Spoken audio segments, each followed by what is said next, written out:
ஞாயிற்றுக்கிழமை மட்டும் பைபிளை தூக்குறவரா நீங்கள்? அப்போது இது உங்களுக்கான ஸ்பெஷல் மெசேஜ்.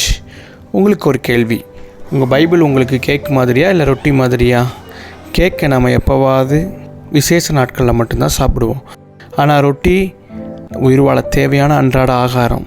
சார்லஸ் ஸ்பர்ஜன் அழகாக சொல்லியிருக்கிறாரு, வேதாகமம் என்பது தினசரி பயன்பாட்டிற்கான ரொட்டி, விசேஷ காலங்களுக்கான கேக் அல்ல. உங்கள் உடலுக்கு எப்படி தினமும் சாப்பாடு தேவையோ அதே போல் உங்கள் ஆத்துமா பலப்பட தினமும் தேவ வார்த்தை தேவை. பைபிளை வாசிக்காத நாள் உங்கள் ஆத்துமா பட்டினியாக இருக்கிற நாள். அதனால தான் நீங்கள் சீக்கிரம் சோர்ந்து போயிடுறீங்க.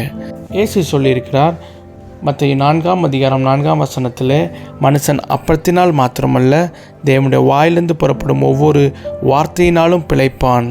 இன்று முதல் பைபிளை விசேஷ நாட்களுக்கு மட்டும் வச்சுக்காமல் ஒரு ரொட்டியை போல் தினமும் ருசிச்சு பாருங்கள். இன்றைக்கி உங்கள் அன்றாட ஆகாரத்தை வாசிச்சிங்களா? வாசிச்சிருந்தா ஆமேன்னு கமெண்ட் பண்ணுங்கள். God bless you.